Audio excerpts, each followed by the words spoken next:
Hello everyone, welcome to the channel of KV Teachers Guild.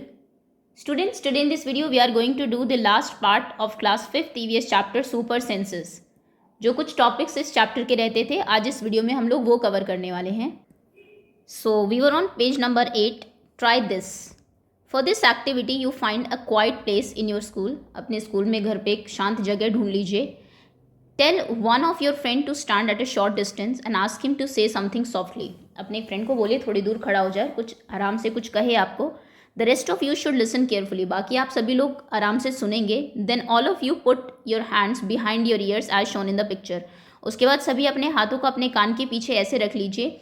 Let the same child say something again as softly as before. जैसा उसने पहले कहा था फिर से वो उसी तरीके से बोलेगा उतनी ही ऊंची आवाज़ में. In which case you was the sound sharper. किस केस में साउंड जो थी वो ज़्यादा शार्पर थी. ये आप चाहे तो घर पे भी करके देख सकते हैं. भले ही आप घर पे अभी लॉकडाउन में तो आप देखेंगे कि साउंड शार्पर तब होगी, ज़्यादा अच्छे से आपको सुनाई तब देगी when you were putting hands behind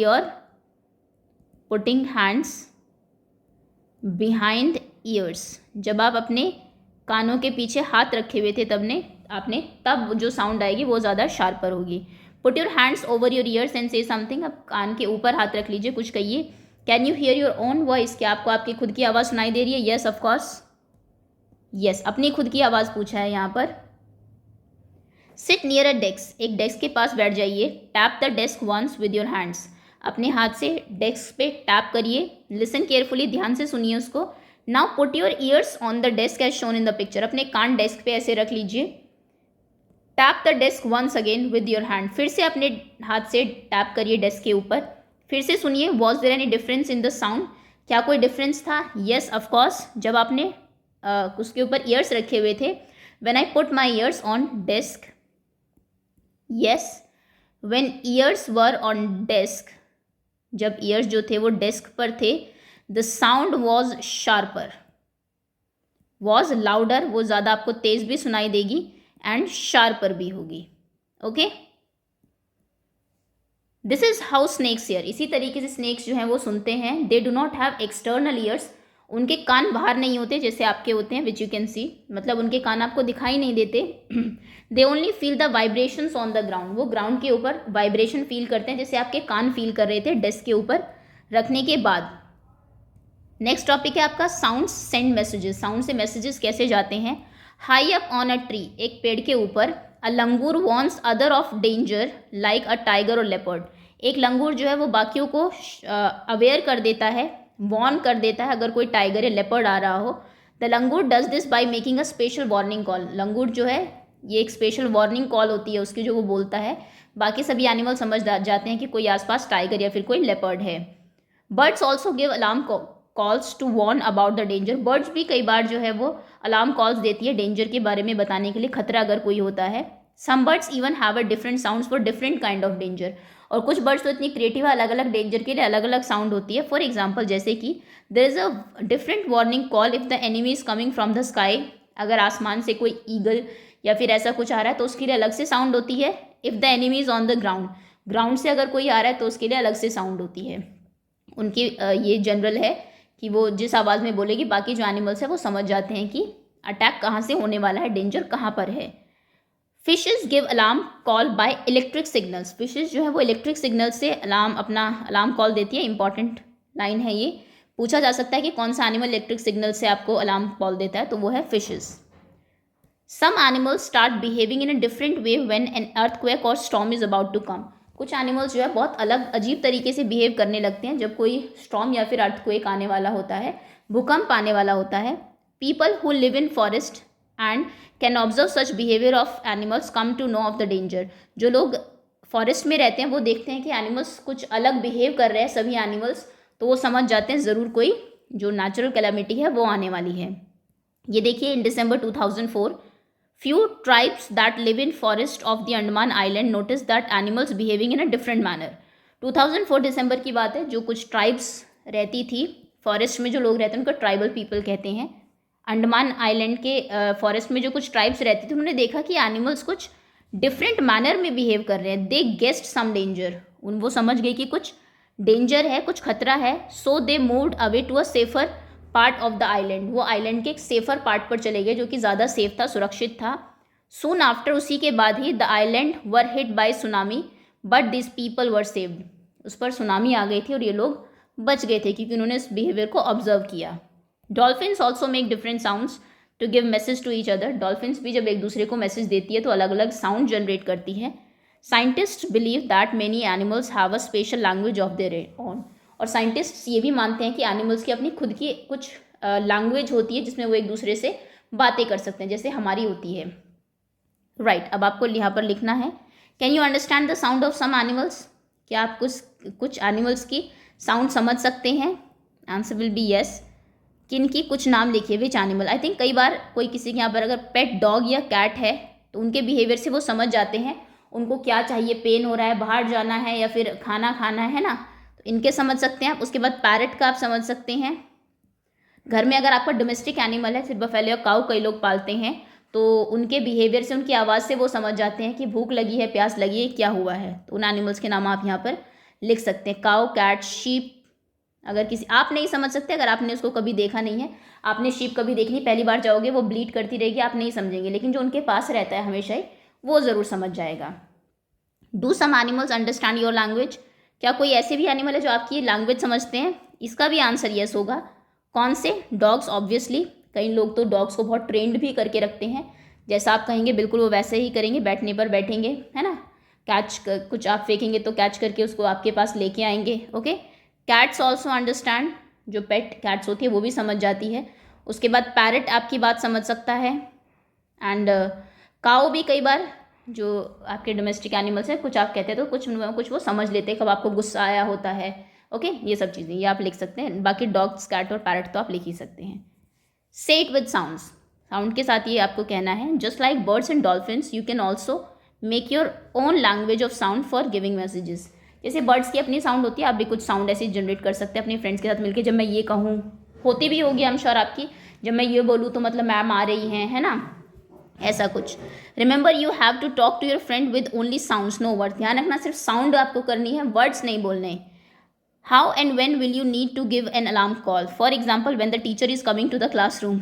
और इसको आप यूज़ करेंगे, टीचर क्लासरूम में अगर आ रही है, कोई बच्चा बाहर से आ रहा है, तो रादर देन चिल्लाने की कि मैम आ गई, आप कोई अलार्म अपना साउंड बना लीजिए कि जब मैं ऐसा किसी भी बच्चे को मैम दिखे तो वो ये साउंड बोलेगा, बाकी पूरी क्लास समझ जाएगी कि मैम आ रही है। तो इस तरीके से आप अलार्म कॉल देने के लिए बाकी क्लास को ऐसा कुछ कर सकते हैं। Okay, sleeping, walking. Some animals go in to a long deep sleep in certain seasons, कुछ ऐसे एनिमल्स होते हैं जो कि कुछ सीजन्स में लंबे टाइम के लिए डीप स्लीप में चले जाते हैं, सोने के लिए चले जाते हैं। Then they are not seen for many months, फिर वो कई महीनों तक दिखाई नहीं देते। जैसे कि लिजर्ड आपने देखी होगी, नहीं दिखती है आपको विंटर्स में, ये गर्मियों में बहुत दिखेगी। Have you notice that during cold season you can not see any lizard in the house, आपको घर में कहीं भी लिजर्ड नहीं दिखाई देगी। Where do you think they have gone, आपको क्या लगता है कि लिजर्ड दिखाई नहीं देती तो कहाँ चली जाती है? They move to some warmer place, move to warmer place. उसके लिए एक मैं वर्ड बता दूं आपको, इसको इंग्लिश में आप बड़ी क्लासेस में पढ़ेंगे, हाइबरनेशन बोलते हैं। वो हाइबरनेट हो जाते हैं, कई बर्ड्स जो है विंटर्स, कई जो एनिमल्स हैं वो विंटर्स में हाइबरनेट कर जाते हैं, कई महीनों तक छुपे रहते हैं। सर्दियों गर्मियों में ही इतना खा लेते हैं ताकि उनकी बॉडी को उस टाइम में एनर्जी मिलती रहे, सोते रहते हैं वो। स्लॉथ, अब स्लॉथ की बात करते हैं इसकी। It looks like a bear but is not, ये बेयर की तरह आपको लग सकता है, भालू की तरह, लेकिन ये बेयर नहीं है। इट इज़ अ स्लॉथ, इसे स्लॉथ कहते हैं। It spend almost 17 hours a day sleeping while hanging upside down on a tree branch, ये एक पेड़ की ब्रांच पर उल्टा लटक जाता है, पैर ऊपर सर नीचे, और फिर 17 घंटे ये एक दिन में सो सकता है। एक दिन में 24 आवर्स ही होते हैं, 17 ये उसमें से सो लेता है, यानी कि कुल 7 घंटे जगा रहता है। जितना आप सोते हैं उतना ही जागता है, उससे भी कम। The sloth eats the leave of the same tree on which it lives, जिस पे वो रहता है उसी के ही पत्ते खाता है, ज़्यादा दूर भी नहीं जाता। It hardly need anything else, और बाकी कुछ इसको चाहिए नहीं, सोना और खाना बस। When it has eaten enough leaves from that tree, जब ये काफ़ी लीव्स उस पेड़ की खा लेता है, it move to the nearby tree, पास वाले पेड़ पे चला जाता है। मतलब बहुत आलसी होता है, आपने कई बार देखा होगा, जो बच्चा बहुत आलसी होता है, बहुत स्लो होता है, उसको स्लॉथ भी कहते हैं, स्लो लाइक अ स्लॉथ, या फिर lazy like a sloth. Sloth live for about 40 years, ये 40 साल जीते हैं। And in that time they move around only 8 trees, और और 40 साल की एज में सिर्फ 8 पेड़ ही बदलते हैं। ऐसा भी नहीं कि यहाँ यहाँ यहाँ एक एक दिन में बदलते रहे, नहीं, कई साल में जाके एक पेड़ से दूसरे पेड़ पे जाते हैं।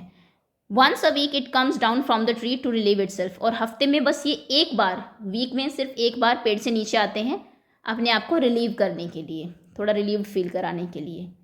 अब यहाँ पर आपको स्लीपिंग टाइम दिया हुआ है स्लॉथ का, 24 आवर क्लॉक अगर आप बनाएं तो इसमें से जैसा कि कहा गया है वो ऑलमोस्ट 17 आवर्स वो सोता है, तो लगभग इतना टाइम वो स्लीपिंग में बिताएगा, सिर्फ इतना ही टाइम वो जगेगा।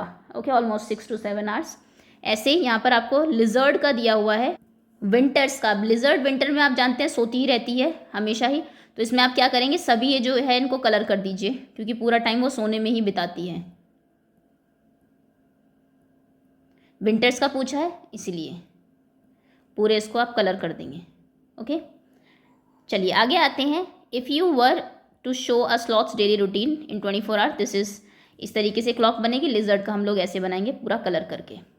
Okay, next is given here is the sleeping time of some animals. यहाँ पे कुछ एनिमल्स का स्लीपिंग टाइम दिया हुआ है, नीचे आपको लिखना है कि वो कितने घंटे सोते हैं। सबसे पहले देखिए काऊ, ये अगर आप ऑब्जर्व करेंगे 24 आवर्स दिया हुआ है, 24 आवर्स का टाइम दिया हुआ है, और ये 1 2 3 3 4 5 6 7 8 9 10 11 12, अगर आपकी मैथ्स अच्छी है तो आप समझ पाएंगे 24 आवर्स और 12 कॉलम है, मतलब एक कॉलम 2 आवर्स शो कर रहा है। ओके, तो अगर काऊ के उसमें 2 ये आपके शेडेड है, मतलब कि ये 4 आवर्स होती है। बात करते हैं पाइथन की, 1 2 3 4 5 6 7 8 9 बॉक्सेस शेडेड है, एक बॉक्स 2 आवर्स शो करता है, तो 9 2 18, मतलब कि पाइथन 18 आवर्स। स्लोथ को भी इसने फेल कर दिया, सोता है दिन में। जिराफ देखिए सिर्फ 2 घंटे सोता है। कैट 4 5 6 इंटू 2 यानी कि 12 आवर्स, आधा टाइम सोती है, आधा दिन, और आधा जागती है। तो सबसे कम अगर आप देखेंगे जिराफ सोता है, और सबसे ज़्यादा अभी तक python. When you see different animals, जब आप अलग अलग एनिमल्स को देखते हैं, do you have any question about them, आपको उनके बारे में देख के क्या क्या क्वेश्चन दिमाग में आते हैं वो आपको यहाँ पर लिखना है। जैसे कि किस एनिमल्स को क्या क्या कलर दिखाई देते हैं, क्या वो खाते हैं, कितना सोते हैं, है ना, क्या वो अंडे देते हैं, ऐसे जो भी आपको उनके इसमें क्वेश्चंस दिमाग में आते हो, ये हमारी बात कैसे समझते हैं, आपस में क्या बातें कर रहे हैं। डॉग्स रात में जब भौंकते आप सोचते होंगे शायद से ये एक दूसरे से क्या कह रहे हैं, तो जो भी क्वेश्चन आपके मन में आते हैं वो आप वहाँ पर लिखेंगे। नेक्स्ट है, a tiger can see 6 times better at night than most of us. एक टाइगर जो है रात में आपसे 6 गुना अच्छे से देख सकता है, इसलिए आपने देखा भी होगा, आई थिंक 3rd क्लास में एक बुक में चैप्टर भी था कि जब अंधेरा हो जाता है, व्हेन इट इज़ डार्क, तब ये कई बार शिकार के लिए निकलते हैं, क्योंकि इनको अच्छा दिखाई देता है उस time. A tiger's whiskers are very sensitive and can sense the moment और वाइब्रेशंस इन एयर। इसकी जो विस्कर्स होती है, ये मूछें जो होती है, बहुत सेंसिटिव होती है, और थोड़ी सी भी अगर कहीं मूवमेंट हो रही है उसको भी ये हवा में थोड़ी सी भी वाइब्रेशन को फील कर लेती है। They help the tiger move in the dark and find its prey. वो पता लगा लेते हैं कि कहाँ पर कोई एनिमल है, कोई भी अगर डेयर वहाँ से गुजरा और थोड़ी सी भी हवा में इनको लगा, वाइब्रेशन फील हुई, तो वो इनको विस्कर्स से पता लग जाती है, और फिर ये अपने प्रे को, अपने जो इनका शिकार है उसको ढूंढ लेते हैं। A tiger sense of hearing is so sharp that it can make out the difference between the rustling of leaves and the sound of an moving animal on the grass। क्या ये पत्तियां ही सिर्फ हो रही है या फिर कोई एनिमल गया है इनमें से निकल के, ये तक ये डिफ्रेंशिएट कर पाते हैं कि नहीं अभी हवा चल रही है, पत्तियों की सरसराने की आवाज़ है, या फिर इसमें से कोई एनिमल गया। इतनी अच्छी इनकी हियरिंग सेंस भी है, कहने का मतलब है सेंस ऑफ साइट भी बहुत अच्छी है, सेंस ऑफ एक तरीके से कुछ सेंस करने की कि कहाँ पर साउंड जो है उसको वो करने की, वो भी बहुत अच्छी है। सेंस ऑफ वाइब्रेशन फील करने की ईयर में, वो भी बहुत अच्छी है। The ears of the tiger can move in different direction, इनके कान डिफरेंट डायरेक्शन में मूव कर सकते हैं। And this help to catch the sound from all around, और वो चारों तरफ से इस तरीके से साउंड को इकट्ठा करते रहते हैं। Tigers make different sounds for different purpose, like when it is angry और to call out to a tigress. अलग अलग काम के लिए इनकी अलग अलग साउंड होती है। जैसे कि अगर इन्हें गुस्सा आ रहा है तो ये इनकी साउंड अलग होगी, अगर इन्हें टाइग्रेस को बुलाना है तो इनकी साउंड अलग होगी। इट कैन ऑल्सो रोर और स्नार, ये रोर जोर से दहाड़ भी सकते हैं। स्नार मतलब भी गुर्राना ही होता है, लेकिन ये थोड़ी लो साउंड का होता है, जब ये बहुत मुंह खोल के नहीं गुर्राते, बस थोड़े से दांत दिखाते हैं और धीमी सी आवाज़ जो करते हैं उसको स्नाल बोलते हैं। Its roar can be heard up to 3 kilometre away, इतनी ज़ोर से ये दहाड़ते हैं कि 3 किलोमीटर तक इनकी जो रोर है वो सुनाई दे सकती है। Each tiger has its own area हर किसी का एक अपना एरिया होता है टाइगर का, विच में कवर सेवरल किलोमीटर। इनका एरिया कुछ किलोमीटर्स तक हो सकता है। Tigers mark their area with their urine. वो यूरिन से अपना एरिया मार्क करते हैं। आपको पता लग जाएगा कि कौन सा, मतलब इनको पता लग जाएगा कि ये दूसरे टाइगर का इलाका है। A tiger can at once come to know that if there is another tiger in its area by the smell of the urine. ये यूरिन की स्मेल से ही पता लगा लेते हैं कोई दूसरा टाइगर इनके एरिया में आया था। A tiger will avoid going into another tiger's area. एक टाइगर जो है वो दूसरे टाइगर के एरिया में जाना अवॉइड ही करता है, नहीं जाता। तो कहने का मतलब है इस पेज पे आपको टाइगर्स के बारे में काफ़ी इंपॉर्टेंट इन्फॉर्मेशन दी हुई है। इनका सेंसिटिव पार्ट इनकी विस्कर्स होती है। सेंस ऑफ साइट बहुत अच्छी होती है। सेंस ऑफ हियरिंग बहुत अच्छी होती है। आसानी से डिफ्रेंशिएट कर सकते हैं कौन सी साउंड है। साउंड भी ये अलग अलग निकालते हैं हर काम के लिए। दहाड़ भी सकते हैं, धीरे से गुर्रा भी सकते हैं, और इनका अपना एरिया भी होता है। The tiger is one of the most alert animals. Tigers जो है बहुत अलर्ट एनिमल है। And yet today tigers are in danger. फिर भी ये डेंजर में है। What do you think are some of the dangers to tiger in jungle. आपको क्या लगता है जंगल में टाइगर्स के लिए क्या क्या डेंजर हो सकते हैं। सबसे पहले तो हंटर्स, कई लोग जो हंटिंग करते हैं, शिकार करते हैं, शिकारी जो है वो इनके लिए डेंजर हो सकते हैं। उसके बाद जो डिस्ट्रक्शन ऑफ फॉरेस्ट या फिर डिफॉरेस्टेशन लिख दीजिए, ये एक नया वर्ड, डिफॉरेस्टेशन मतलब फॉरेस्ट को काटना। स्टेशन डिफॉरेस्टेशन हो गया, फॉरेस्ट ही नहीं रहे, बहुत कम रह गए, फिर ये लोग मेन लैंड पे आने लगते हैं। कई बार आपने सुना होगा शहरों में टाइगर घुस गया, शेर घुस गया, तो उसका रीज़न ये है जंगल नहीं है, तो फिर ये उन्हें वहीं जाना पड़ेगा, फिर लोगों को परेशानी होती है तो इन्हें मारना पड़ता है। ये भी इनके लिए डेंजर है। ओके, दूसरे powerful tigers, other tiger, powerful tiger, इनकी लड़ाइयाँ भी अगर आप चैनल देखते हैं कोई डिस्कवरी या नेशनल ज्योग्राफी तो वहाँ पे आपको पता लगेगा। ओके, तो ये कुछ डेंजर्स हो सकते हैं एक टाइगर के लिए। Can human being also be a threat to animals. क्या ह्यूमन बीइंग भी एक थ्रेट है एनिमल्स के लिए। ऑफकोर्स बिल्कुल है, येस। किस तरीके से। दे हंट एनिमल्स, सबसे पहले तो हंट करते हैं टाइगर्स को, इनकी स्किन के लिए, इनके जो बोन्स हैं उनके लिए। उसके बाद ये एलिफेंट्स हंट करते हैं। एनिमल्स का पूछा, टाइगर का नहीं पूछा, तो सभी एनिमल्स का हम लोग बताएंगे। हंटिंग होती है, जैसे कि एलिफेंट्स को हंट करते हैं उनके टस्क के लिए, वो बहुत महंगे बिकते हैं। राइनो को करते हैं उनके हॉर्न के लिए। टाइगर को हंट किया जाता है उनकी स्किन के लिए। दे किल डेयर को भी हंट किया जाता है उनकी स्किन के लिए। तो ह्यूमन बीइंग जो हंटर्स हैं, वैसे आजकल तो हंटिंग पे बैन है, आप जानते होंगे, फॉरेस्ट एक्ट है ये हमारा, नहीं आप कर सकते हैं शिकार जानवरों का, बट पहले ऐसा किया जाता था। और डिफॉरेस्टेशन तो हम लोग कर ही रहे हैं, पॉपुलेशन बढ़ रही है, डिस्ट्रक्शन ऑफ फॉरेस्ट, एक तो ये है, इनका शिकार करते हैं, दूसरा डिस्ट्रक्शन ऑफ फॉरेस्ट, ये भी हम लोग ही कर रहे हैं। एनिमल्स तो जंगल काटते नहीं हैं, फॉरेस्ट तो डेफिनेटली हम लोग उनके लिए डेंजर है।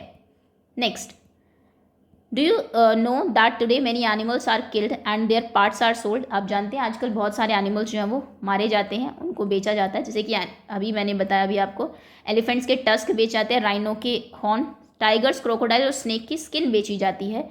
मस्क डियर है killed just to make little scent from its musk. एक मस्क डियर होता है, उसके मस्क से थोड़ा सा सेंट परफ्यूम बनाने के लिए सिर्फ उसको मार दिया जाता है। People who kill animals are called hunters और एंड पोचर्स। क्वेश्चन बन सकता है हंटर्स या पोचर्स किसे कहते हैं। लोग जो कि एनिमल्स को मारते हैं उन्हें हंटर्स, शिकारी या फिर पोचर्स कहा जाता है, पोच करते हैं जो एनिमल्स को। The number of tigers and many other animals in our country is reducing. Tiger और बहुत एनिमल हमारे देश में कम हो रहे हैं। There is a danger that some of them will soon disappear. और ऐसा खतरा है कि कुछ टाइम के बाद कई ऐसे एनिमल्स हैं जो कि बिल्कुल डिसअपियर हो जाएंगे, ख़त्म हो जाएंगे। टू प्रोटेक्ट द एनिमल्स, उनको बचाने के लिए our government has made some forest as protected area. कुछ एरिया को प्रोटेक्टेड एरिया घोषित कर दिया गया है जहाँ जो कि गवर्नमेंट के प्रोटेक्शन में रहते हैं वो area. Some of them are Jim Corbett national park Uttarakhand का, घाना भरतपुर का एक डिस्ट्रिक्ट है राजस्थान का भरतपुर, वहाँ पे घाना नेशनल पार्क है। Gym Corbett national park Uttarakhand में, इनको अंडरलाइन कर लीजिए, ये क्वेश्चन आपसे एग्जाम में ज़रूर पूछे जाते हैं। In this area nobody can Hunt animals और डिस्ट्रॉय द जंगल। इनमें कोई भी एनिमल्स को हंट नहीं कर सकता या फिर डिस्ट्रॉय नहीं कर सकता जंगल को। जिम कॉर्बेट नेशनल पार्क कहाँ है, जनरली क्वेश्चन एग्जाम में आता है, ये है उत्तराखंड में। घाना कहाँ पर है, ये है भरतपुर राजस्थान में। Okay, find out where are other such national parks in India. और नेशनल पार्क्स कहाँ पर है इंडिया में, जैसे रणथंबोर है, रणथंबोर ये है आपका राजस्थान में, राजस्थान। उसके बाद गिर है गुजरात में, ये आसान में बता रही हूँ जो आपको याद भी रहेंगे, गुजरात। काजीरंगा है, बहुत फेमस है, काजीरंगा असम में है, असम। कान्हा नेशनल पार्क है, 4 ही लिख दीजिए बस, कान्हा नेशनल पार्क है, this is in MP Madhya Pradesh. तो सबसे पहले रणथंभौर राजस्थान में, गिर नेशनल पार्क गुजरात में, G फॉर गिर, G फॉर गुजरात, काजीरंगा असम में and Kanha national park Madhya Pradesh में। Collect information about this and right a report. आपको इनके बारे में इन्फॉर्मेशन कलेक्ट करके एक रिपोर्ट लिखनी है। So that's all. उसके बाद let's make a paper dog. इस तरीके से आपको करके एक पेपर डॉग बनाना है, आपको एक्टिविटी दी हुई है। सो स्टूडेंट्स, ये था आपका चैप्टर। होपफुली आपको समझ में आ गया होगा। बहुत जल्दी इसकी वर्कशीट और क्विज भी अपलोड कर दी जाएगी। Thank you so much for watching and wait for other videos to come.